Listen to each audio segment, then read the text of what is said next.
सिद्ध अरिहंत को मन में रमाते चलो।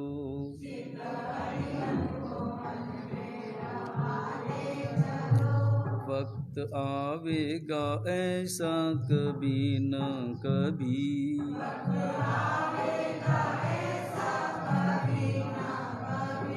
सिद्धि पाएंगे हम भी कभी न कभी।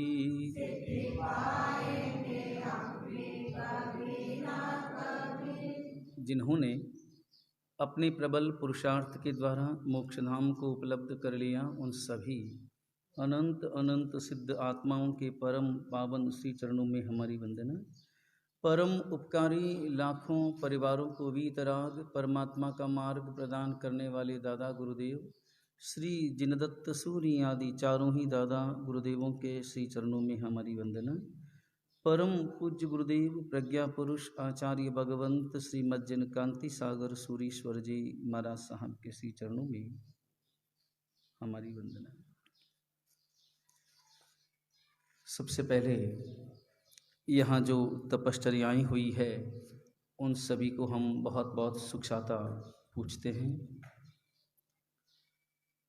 साध्वी दीपशिखा श्री जी महाराज, जिनके आज 15वें उपवास की तपस्या है। पूर्व में मासक्षमण इत्यादि तप वे कर चुके हैं और इस वर्ष यहाँ 15 उपवास की तपस्या उन्होंने की है। कुमारी निशा बोथरा, जिसके आज 30वां उपवास मासक्षमण, और केवल 17 वर्ष की छोटी उम्र में एक मुमुक्षु आत्मा ने सिर्फ 17 वर्ष की उम्र में मासक्षमण किया है। निश्चित रूप से हम सभी भूरी भूरी उनको सुखशाता पूछते हैं और उनके तपश्चर्या के भावों की अनुमोदना करते हैं।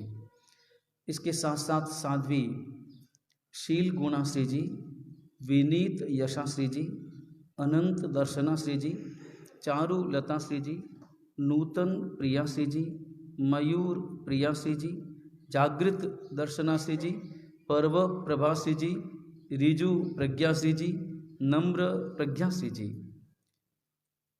इन सब के 28 की तपश्चर्या है। हम बहुत बहुत सबकी खूब को सुखशाता पूछते हैं और इनमें जागृत दर्शना श्री जी, जिनकी उम्र क्या है, 14 वर्ष, केवल 14 वर्ष की उम्र में दीक्षा लिए, जिसे 4 वर्ष हो चुके हैं। 10 वर्ष की उम्र में दीक्षा ली और 14 वर्ष की उम्र में 28 की तपश्चर्या की बहुत बहुत हम साता पूछते हैं। इसके साथ साध्वी श्रुत दर्शना श्री जी, जिनके 50वीं वर्धमान तप की आयंबिल की ओली चल रही है। जब से चातुर्मास लगा है तब से निरंतर आयंबिल तप की तपश्चर्या कर रहे हैं। उनकी भी हम बहुत बहुत सुखशाता पूछते हैं।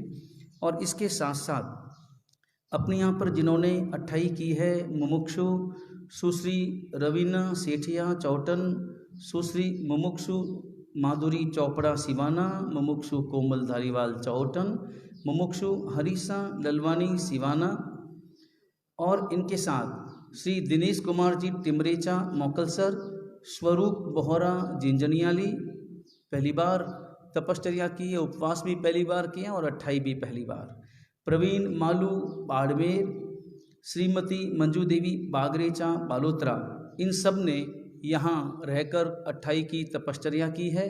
और इसके साथ साथ सुनील छाजेड़ जो बाड़मेर से आए हैं, उनकी भी 28 तप की तपश्चर्या है।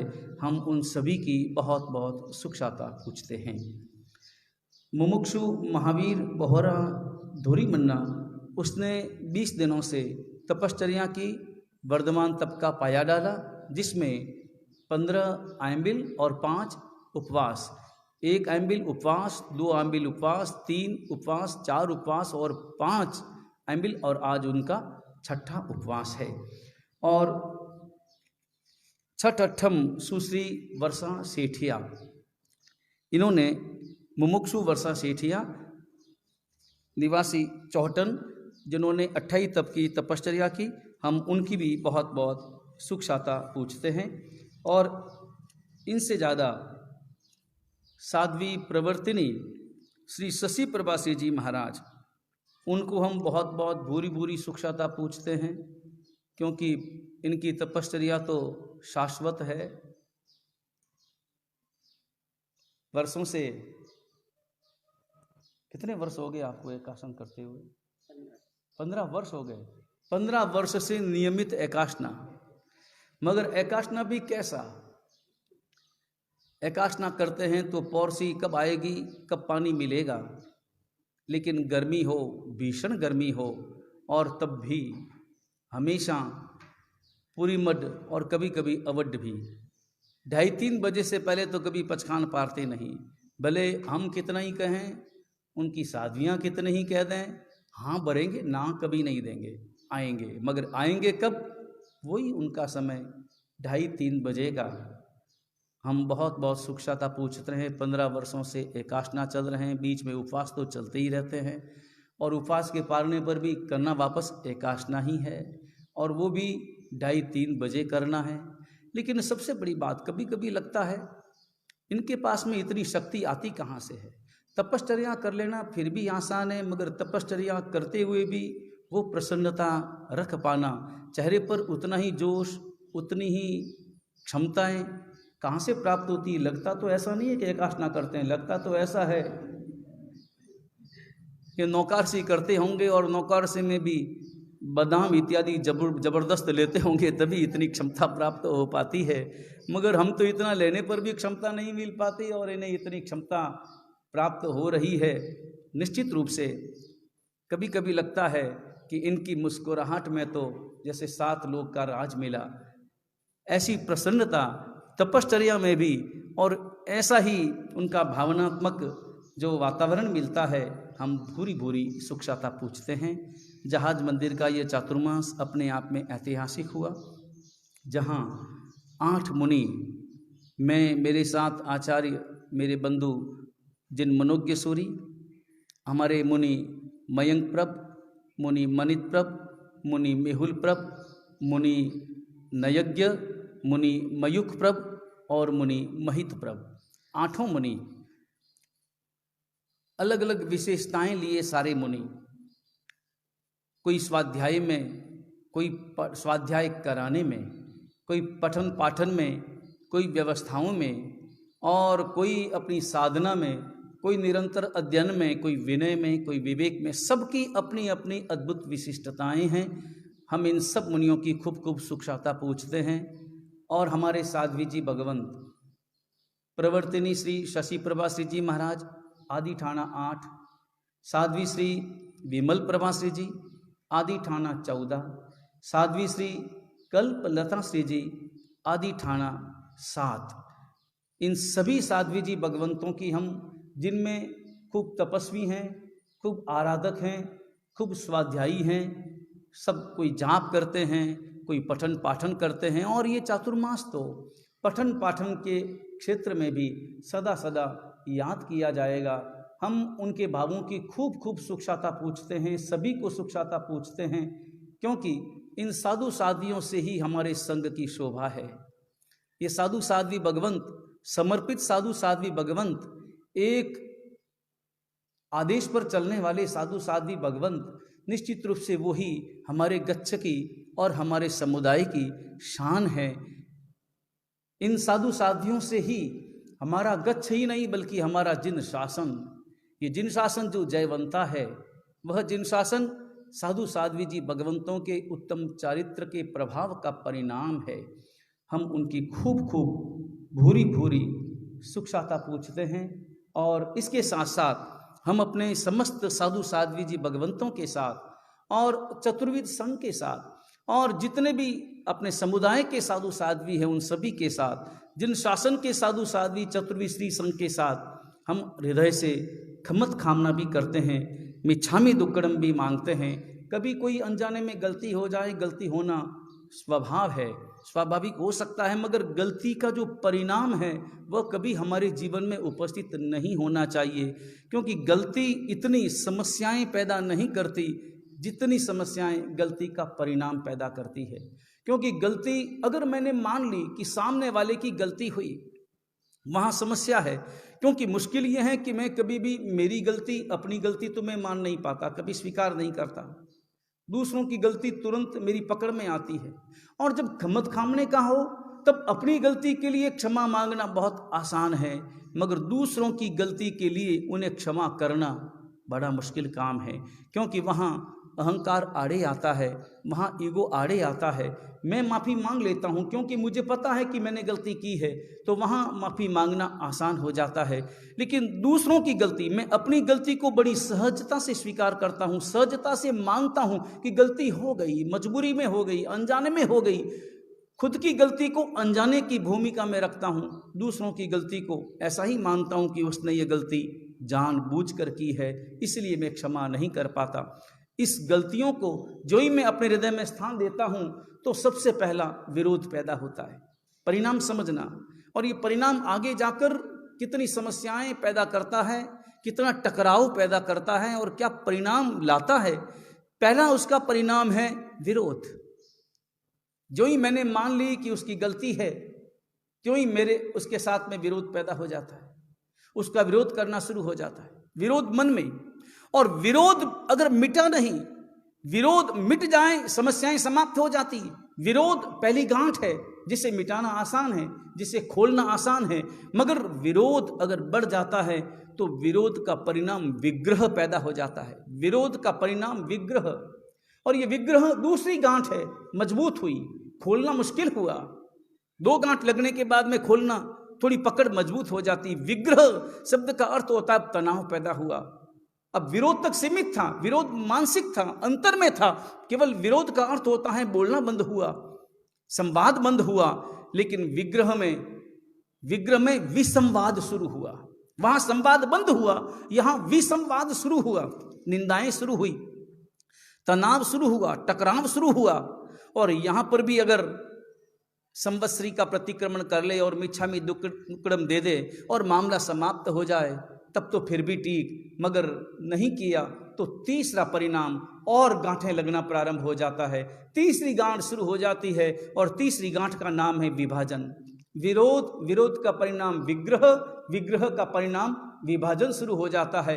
आंतरिक विभाजन, बाह्य विभाजन इतनी समस्याएं नहीं देता, क्योंकि कभी कभी बाह्य विभाजन व्यावहारिक भी हो सकता है, मगर आंतरिक विभाजन, और आंतरिक विभाजन होते ही व्यक्ति में भयंकर रूप से अलगाव पैदा हो जाता है।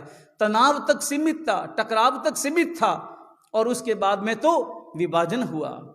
विभाजन में अलगाव पैदा हो गया, और अलगाव अगर हो गया तो उसके बाद में चौथा परिणाम उसका है विरोध, विरोध के बाद विग्रह, विग्रह के बाद विभाजन, और विभाजन का परिणाम फिर वैर पैदा हो जाता है। वैर यानी शत्रुता, फिर घोर शत्रुता पैदा हो जाती, फिर उसे कुछ नजर नहीं आता। और ध्यान रहे, व्यक्ति की आंखों में मित्र कम रहता है, शत्रु ज्यादा रहते हैं।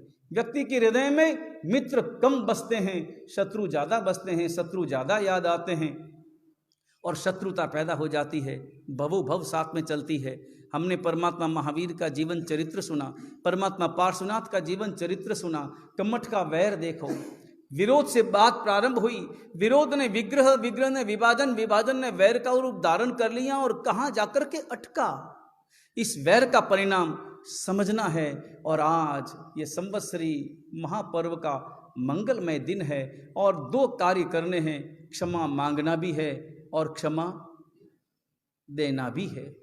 लेकिन इससे पहले, सबसे पहले मिच्छामि दुक्कडम। कभी कभी एक प्रश्न पैदा होता है कि मिच्छामि दुक्कडम करना चाहिए या खमत खामना करना चाहिए, लेकिन दोनों एक साथ भूमिकाएं इनकी है। मिच्छामि दुक्कडम जब तक नहीं होगा तब तक खमत खामना हो नहीं सकता। मिच्छामि दुक्कडम एक आंतरिक परिणाम है, आंतरिक समझ है। सबसे पहले मैं ये जानूं तो सही कि मैंने जो किया, मैंने किसी के साथ में जो वैर रखा, जो विरोध किया, जो विभाजन रखा, मैंने उसकी गलती माना या मैंने कोई गलती की, तो मैं समझूं तो सही कि ये मेरी गलती है, ये दुष्कृत है, दुष्कृत है, ये सही कृत्य नहीं था, ये गलत कृत्य था। ऐसा मैं कम से कम अपने हृदय में जानूं तो सही। और सबसे पहले मुझे जानना होगा, जाने बिना अगर मैं खमत खामना भी कर लेता हूं, मिच्छामि दुक्कडम भी बोल लेता हूं, हाथ जोड़ भी लेता हूं, मुस्कुरा भी देता हूं, वह बेईमानी है, वह व्यर्थ है। सबसे पहले मुझे अपने अंतर में अनुभव करना है।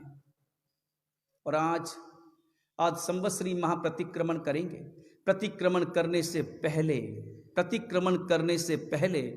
प्रतिक्रमण तभी उनका सार्थक होगा जब वे प्रतिक्रमण से पूर्व सबके साथ मिच्छामि दुक्कडम करे पहले अपने अंतर में, और फिर खमत खामना करे। मिच्छामि दुक्कडम आंतरिक व्यवहार है और खमत खामना उस आंतरिक व्यवहार की अभिव्यक्ति है, उसे प्रकट करना है और कहना है बोलकर, क्योंकि तुमने तो उसे क्षमा कर दिया या तुमने उसे अपने अंतर में तो क्षमा मांग ली, मगर जिस व्यक्ति के साथ में वैर हुआ उसके सामने नहीं बोले तो उसे पता कैसे चलेगा?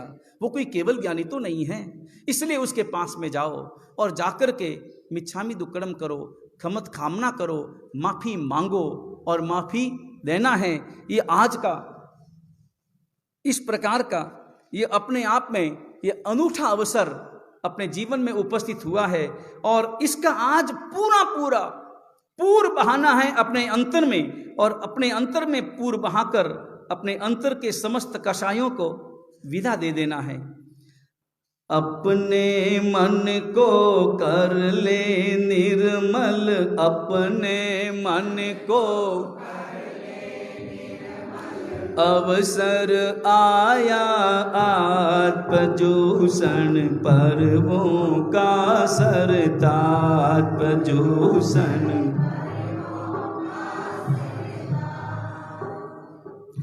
कभी किसी पर क्रोध में आया,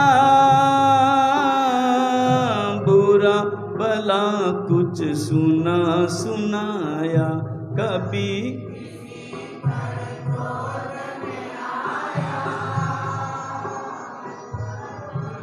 भला कुछ सुना, वेश आग में जलाया, जलते में घी गुड़ डलवाया। स्वाहा उसमें हुई जिंदगी, बचान कुछ भी आत्मजूषण पर्वों का सरतात्मजूषण।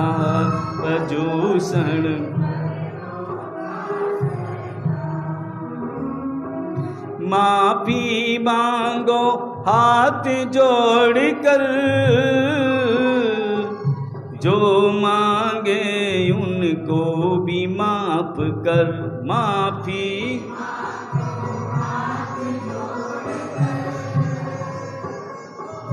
जो मांगे उनको भी माफ। नई बही है साल नया है, हो याद करो न अतीत पल भर। भूलो बिसरो यही प्रजूषण, भूलो बिसरो देता है आवाज प्रजूषण पर्वों का सरतात्मजूषण।